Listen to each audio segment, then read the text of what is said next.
Voici le cas d'une patiente de 45 ans présentant une angiocolite d'origine indéterminée avec un antécédent ancien de bypass gastrique pour une obésité bariatrique. Nous procédons en première intention à une échoendoscopie thérapeutique pour accéder au deuxième duodénum. Nous allons créer une anastomose entre l'estomac exclu et le moignon gastrique ou la partie basse du jéjunum.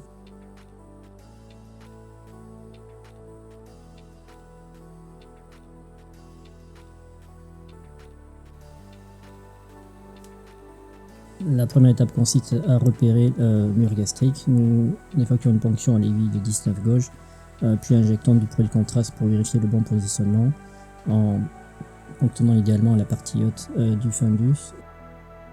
Une fois le bon positionnement confirmé, l'estomac est rempli d'eau stérile afin de faciliter l'introduction de stents d'apposition. Pour sécuriter le geste, après remplissage de la cavité gastrique, nous mettons en place un fil guide de 0.025 enroulé dans l'estomac.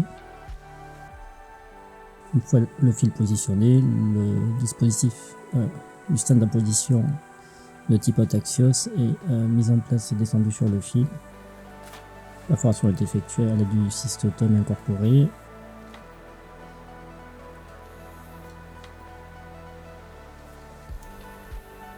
Avec un positionnement de l'Axios refermé dans l'estomac, puis un largage de la collerette interne.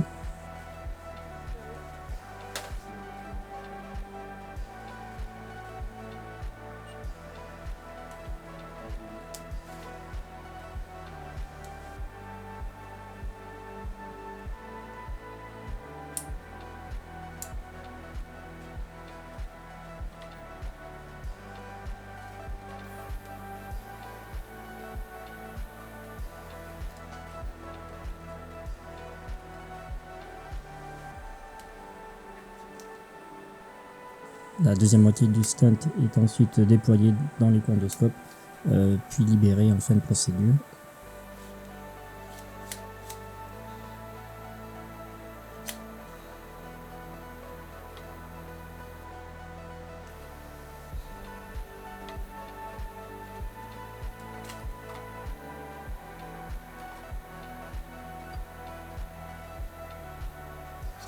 Une fois le stent totalement largué, le fil guide est retiré.